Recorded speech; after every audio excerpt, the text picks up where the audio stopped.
And joining us in this segment, Jim Baker, Chief Deputy of the Christian County Sheriff's Office. Jim, always great to have you in studio. How are you today, sir? Good morning. I'm doing great. I was glad to see you here today. I believe I missed you even last month, and we'll just forget about that. We'll just smooth right over it. We'll smooth right over it. But we are here today, and we're going to start as we do with activity for the month of November. Typical month for November, or what can you tell us? It's pretty well typical month of the fall, winter month activity. So we just real quick, we generated 19 incident reports compared to the month before of 23. We had 1 criminal arrest, 4 major traffic arrests. The deputies served 74 civil paper services, done 39 location checks, 2 DUIs, 1 warrant arrest, and we responded to 24 vehicle crashes where the previous month was 27. So looking back on that number was significantly down from years past in general, just because of the that month of November. Late October into November, obviously, we've talked about that before with the deer on the move, and the mating season during that causes us a world of headaches. It's usually up in the 35-40 mark, and we was able to get by through it with 24, so maybe it's working. So additionally, we had our new DARE instructor, Marshall Strawn, wrapped up a 10-week DARE graduation for South Fork and Morseville grade schoolers. So that was a good event. So, that is cool. I didn't know you guys were doing that. Yep. So he's back into that. That was his first 2 classes that he has done. So went really well. He'll start some next semester in January down in Pana and do some Pana and some schools down there in Pana. And I think there's one more that Edinburgh maybe that he does. Okay. So that's awfully cool. I did not know that was a thing. So DARE school graduation for South Fork and Morrisonville grade schools. 1 criminal arrest. That seems seems down kind of low. And it is, I mean, in the past you'll have 5 or 6, and those criminal arrests, the 1 criminal arrest is now, so like your major traffic, those can be criminal, but they're major traffic arrests. We count them suspended, revoked drivers, DUIs. The criminal arrest, it's just a month where your category for that would be domestic violence, breaking and entering, battery. So yes, it was down, but that's the pattern. I won't say that we'll stick with 1 every month, but that tends to be where, warmer weather, those numbers go up. There's more people out doing things, stuff like that. But the criminal arrest, it's always good to, it's a great month to have where you have 1 criminal arrest. God. Yeah. They're still out there, beating the bushes for traffic and seeing what they can generate. But those responsive calls where we had 1 criminal arrest, it's good to see some of that go down.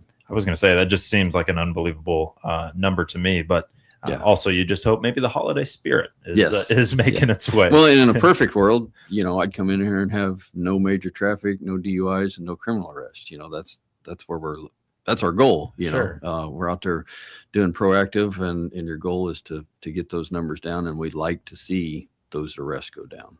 Well, I feel like a good month in terms of vehicle crashes, criminal arrests. It seems like an overall November was a kind of even keel month. Yes, really good month. Good to hear for you guys there. Now, when it comes to that's, a little recap of what's going on, but there's going to be a lot of change for you in 2026 in terms of new laws and things that get signed. And a lot of things have hit the governor's desk, and some of those have an effect on you. What are some of those you'd like to highlight with us today? So the first one, it's I didn't really list it here on our sheet, but basically one of the things that come into effect is there's a new law tied with the unfortunate incident with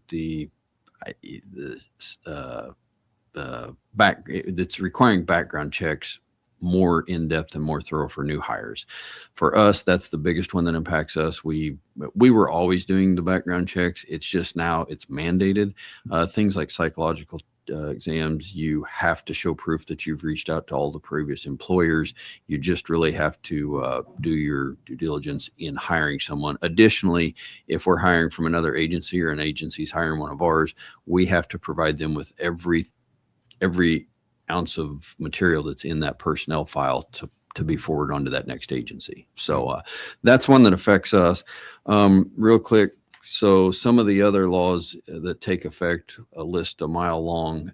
I've went through and grabbed the ones that specifically would be more law enforcement related. So for us, it ends a waiting period for missing person report. It used to be that you had to wait 24 hours, to get those qualifiers. A lot of times we do it early anyway, but now it has removed those restrictions and says that the police cannot refuse to take. So it's before it would, there's language that oftentimes are in there. It says you may wait 24 hours. Then they change it and it says puts language in there that you shall or must. And this one is one that say, we must take the report now. So somebody on a missing persons, we no longer have to wait that 24 hours. We can go ahead and enter them into missing persons. And there again, from the sheriff's office point of view, all of these laws, I can't say personally or by the department, we just abide by them and hold them up to the best we can, or what our requirements are, so when we put those out there, it's like, folks, remember, that's not the sheriff's office saying, hey, we used to do it this way, now we're doing it that way. It's complying with the laws. Yes, sir. Additionally, you've got things like there's one out there, it's HB 1226, and it has to do with driver's license for elderly. So now there's something out there that drivers 87 or older and those that are 75 or older holding a commercial driver's license must pass a road test each year for renewal. And also immediate family members can also sign a report with the Secretary of State if they believe that it's a medical or cognitive condition that makes them unsafe for them to drive. And all that they can find on the Illinois Secretary of State. You just type in their state ID or state driver's license on Illinois, and they can research that. Or they can also, if that's something where you think, hey, grandpa is, holds a CDL, drives for the farm, he's now going to have to take that test. You can go on new Illinois laws 2026 and a list will pop up, and that HB 1226 will show up about the requirements for that. Additionally, there's a law out there, House Bill 1899. It creates a pathway for first-time low-level possession of firearms. There's now a pathway for somebody to get jammed up for having a firearms, and you didn't have a FOID card. Now, instead of directly going after a criminal charge, there's a pathway for you to get a FOID card and then have those charges taken care of.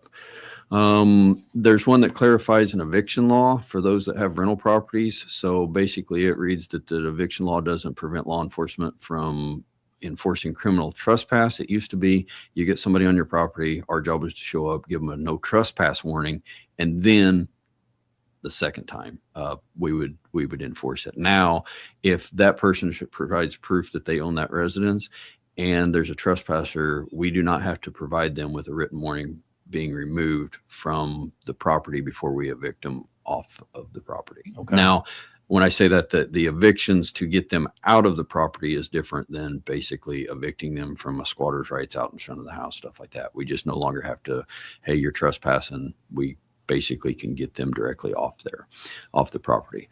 And so then the biggest one, I would say that affects the most people is that House Bill 0008, so 0008. It's the Safe Gun Storage Act. Now, this one is one that's come out for public safety, and for those of you that own firearms, that doesn't. It's basically putting restrictions on the accessibility for minors for those weapons. So basically, what this is it's the gun owner's responsibility now to basically make sure that a minor or at-risk person is not allowed to have access to that firearm. And what that amounts to is, it goes into depth to talk about disabling the firearm, putting a lock on it, stuff like that, or putting it in, if you will, a gun safe for a lockable storage container. That being said, those fines can, and for clarity, the sheriff's office was not getting reports, hey, this guy's got a gun at his house. That's not for us. What that is if Junior shows up at school with a gun, they find out that minor got accessibility of it by just picking up at home, a fine can be imposed and the fines range from 500 to 10,000. And it's the severity of what happened as the result of them gaining access to it. So in minor cases, somebody gets a firearm, brings it to school, you may get $500 fine and no foul, no play, and it's there again, just the severity of what took place. And then those funds are allocated to go into a mental health fund. So that's where the funds will be going. And we want to again mention that this is something that is passed down to you from the state and from representatives. Sure. This is not the sheriff's office going, today is a great day to go find somebody. That's absolutely correct. Not storing their gun properly. A lot of things can be misconstrued. We're there to enforce the law. These laws are written to provide results for victims, if you look at it that way. Additionally, they write the law, they put it in there, they explain it. It gives us guidance. What do we do now in the event that somebody brings a gun to school? And what we do is go back. We want to keep the other kids safe. Well, they go back and review, hey, was this gun accessed? Was it accessed by, a minor taking it from home where the parents didn't have it locked up?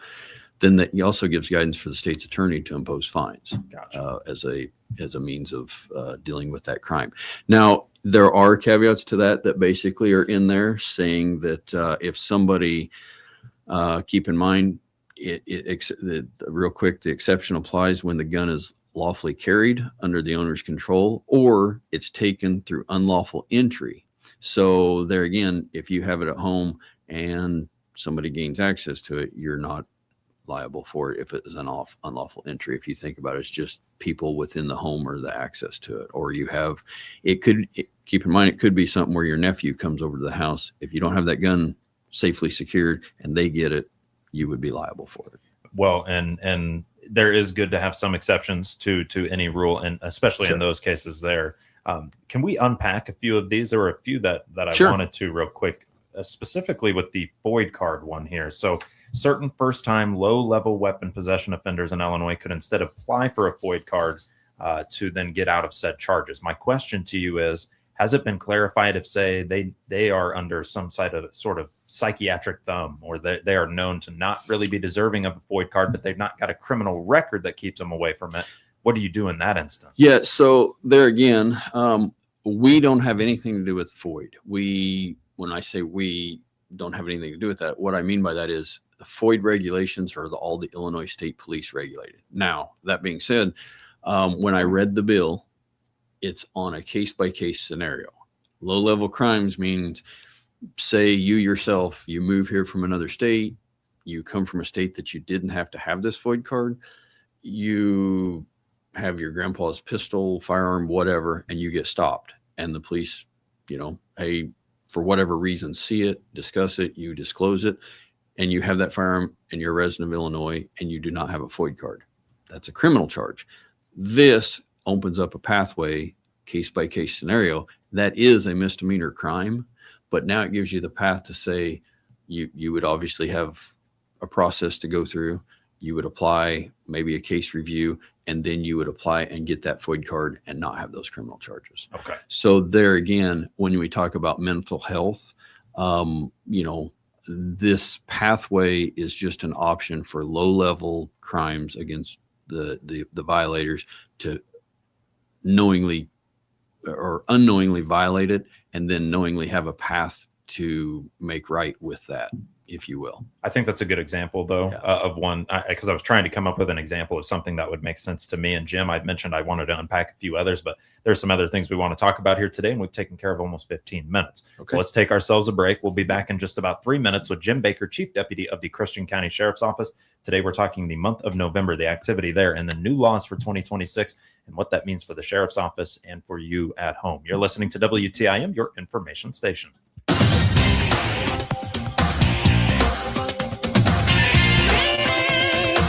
WTIM.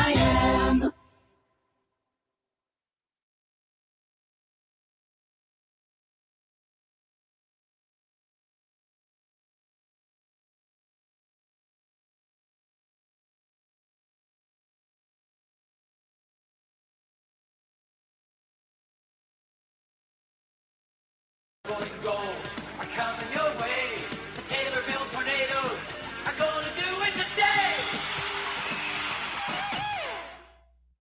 Taylorville Tornadoes are on WTIM. Listen on air or online for all football, boys basketball, and playoff games of both teams on AM, FM, and streamed on the WTIM mobile app. Sponsored by the Taylorville Community Credit Union, the Christian County YMCA, Rural Rentals, and Scooters Coffee. The purple and gold are coming your way. The Taylorville Tornadoes are going to do it today. People's Bank and Trust, where they put people first, are proud to continue their long-standing sponsorship of honoring Taylorville High School Students of the Month on WTIM's many platforms on AM, FM, and streamed online, and on WMKR Genuine Country 94.3. Hi, my name is Blaze Rogers. I am the Junior THS Student of the Month. My parents are Shyla and Cody Rogers. My extracurricular activities include football, wrestling, and Tommy TV. My interests and hobbies include sports and announcing and similar things. My future plans, I would like to become a firefighter in the near future. My favorite subject in school is Tommy TV, just because I like to announce and be able to hang out with friends. People's Bank and Trust, where they put people first, salutes these great Taylorville High School students on this honor and wish them the best in their future. People's Bank and Trust, member FDIC. Trade issues, uncertainties in the ag economy, weather, market volatility, DC policy news. There's a lot going on that has a direct impact on your farm and ranch. Stay informed on the issues that matter to your operation each weekday with AOA. This is Jesse Allen. Join me for the daily conversation about what is happening in rural America on AOA, Agriculture of America. Here at weekday afternoons at 1:06 on all of WTIM's platforms, AM, FM, and online on your ag information station. Taylorville Care Center's personalized therapy program helps you get back to enjoying the season. Whether it's holiday gatherings or winter walks with the grandkids, they'll get you moving again. Click their icon at TaylorvilleDailyNews.com. Brandy Bruley here, Superintendent of Taylorville Schools. We're proud to be A+ in academics, the arts, and achievement. Find out the many ways we achieve student success every day by clicking our icon at TaylorvilleDailyNews.com and go Tornadoes. Your information station, WTIM. And we're back with the WTIM Morning Show here on your information station and brought to you by People's Bank and Trust, where they put people first and landmark of Taylorville. I'm your host, Grayson Bauman. Joining us, Jim Baker, Chief Deputy of the Christian County Sheriff's Office. We were talking about those House bills that have now been passed, signed into law, and are coming in 2026.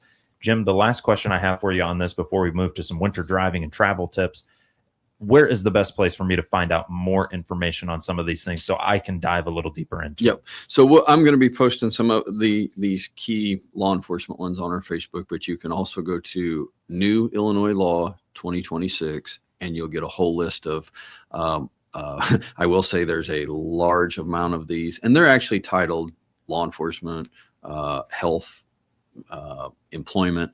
There's additional laws in there that people would want to be aware of. Things like your salary overtime is not taxable now. There's just a wide range of, I say that there was talk of that yesterday at a countywide meeting. I don't know if that's federal, state. There's so many to keep up with that if I told you every new law across the board, federally and state, I just know I focused on law enforcement ones. So there are stuff, employment oriented, health, just stuff like that. But they can type in Illinois New Law 2026 and you'll get the new legislation laws. And Jim, I thought we had more time than we actually did. Sure. But when it comes to some winter driving and travel tips, just pack an emergency kit, blankets, those things like that. And just make sure you're clearing your car. One thing in particular you wanted to know. Yes, real quick. One of the things, I know we all clear our windshields for winter driving, and you want to make sure those headlights and tail lights are clear. We've had a couple accidents where somebody gets rear-ended. They clear off their windshield real well, get in there, and then realize you get rear-ended, and what happens is those tail lights were covered. So clear those off. Yep. And if you get stuck, real quick, if you get stuck, make sure that tailpipe's clear. You don't want that carbon dioxide coming back in the vehicle. Two great tips. Glad we were able to squeeze those in. Joining us, Jim Baker, Chief Deputy of the Christian County Sheriff's Office. He'll be back with us next month. You're listening to WTIM, your information station. Services Committee Chairman Roger Wicker touting the bill's significant Pentagon reforms. Police are looking for two persons of interest in connection with the deadly